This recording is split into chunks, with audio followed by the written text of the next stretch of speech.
वजीर आला सिंध सैयद मुराद अली शाह ने कहा है कि सिंध में गैस के बहरान ने सूबे के अवाम की जिंदगी अजियत में मुब्तला कर दी है। अब सूरत हाल ये है कि घरेलू सार्फिन को भी गैस नहीं मिल रही। हालांकि आइन के मुताबिक सिंध को उसके हिस्से की गैस मिलनी चाहिए। सिंध असेंबली में गैस बहरान पर सिंध हुकूमत के मौक़िफ़ पर पॉलिसी बयान देते हुए उन्होंने कहा कि वजीर आजम को खत लिखा था कि सिंध को उसका हिस्सा दिया जाए। मैंने आज MD सुई सदन गैस कंपनी से भी बात की है।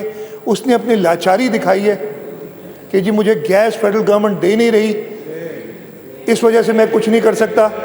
और मैं आज के नंबर्स आपको बता दूं, हमारी अपनी रिक्वायरमेंट जो इस वक्त, रिक्वायरमेंट को छोड़ें, मैं सबसे पहले प्रोडक्शन पे आता हूं। 2900 MMCFD, 28 से 2900 MMCFD गैस सूबा सिंध से रोज़ाना की बेसिस पे प्रोड्यूस हो रही है आजकल। ये 2700 से 3000 के दरमियान आजकल के ज़माने में फ्लक्चुएट करती है। और हमें इस वक्त 1200 से कम, हमें 1500 की रिक्वायरमेंट है मिनिमम। वैसे तो हमें 2700 का हक है ताकि हम इस गैस को इस्तेमाल करते हुए इस सूबे में सस्ती बिजली अपने लोगों को दें। लेकिन जो इस वक्त हमारे डोमेस्टिक यूज़र्स की और इंडस्ट्री की रिक्वायरमेंट है और आपके हमारे पावर प्लांट्स की, वो कम से कम 1500 MMCFD है और इस वक्त हमें 1200 से कम दी जा रही है, जिस वजह से ये गैस की शदीद जो है लोड शेडिंग हो रही है। मैंने मजबूर होकर, मुझे पहले ख़त का जवाब नहीं आया 20 दिन में, ना किसी का फ़ोन आया, ना किसी ने कुछ कहा कि भाई ये सिंध के लोगों के साथ जो जुल्म हो रहा है हम भी उसको समझते हैं, कुछ नहीं हुआ। मैं मजबूर होकर आज एक और ख़त लिख रहा हूँ और मैं क्या कर सकता हूँ। अगला स्टेप मैं ज़रूर सबको कॉन्फिडेंस पे लूँगा और स्टेप लेंगे। मैंने आज एक और ख़त लिख दिया है, प्राइम मिनिस्टर साहब को पहुँच गया होगा और उनको यही रिक्वेस्ट की है कि जो हमारा आईनी हक है, हम आपसे कोई और फेवर नहीं मांग रहे, फेवर्स की बहुत बातें की जा रही, कुछ नहीं मांग रहे, जो हमारा आईनी हक है वो हमें दिया जाए। आर्टिकल 158 के तहत सूबे सिंध में जो गैस प्रोड्यूस होती है उस पर पहला हक सूबे सिंध के लोगों का है। मुराद अली शाह ने कहा है कि इस मुल्क की तारीख में ऐसा कभी नहीं हुआ। उन्होंने कहा कि हमें काबिल तकसीम मुहासिल से इस साल 10 अरब रुपए गुज़िश्ता साल से कम मिले। ये पाकिस्तान की तारीख में नहीं हुआ है जो अभी हो रहा है। और जो मैं पहले रोना कह रहे रो रहा था या जो था, 7 महीने गुजर गए इस फाइनेंशियल ईयर के।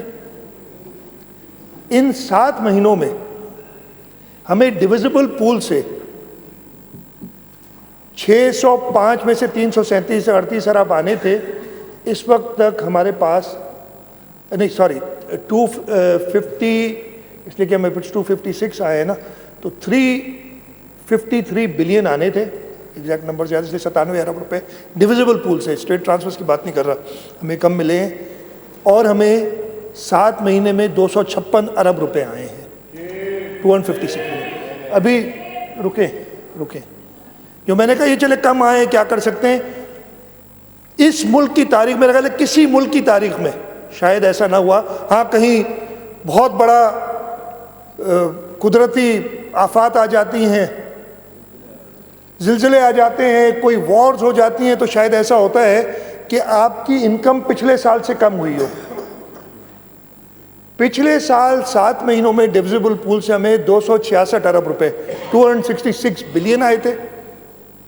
इस साल हमें 256 अरब रुपए, यानी 10 अरब रुपए कम आए पिछले साल से। ये मैं बता रहा हूं, यहां तो कोई कुदरती आफत आई हो तो हो सकता है, अदरवाइज नॉर्मल आपकी इकोनॉमी शायद ग्रो कर रही है, थोड़ी बहुत कह रहे हैं।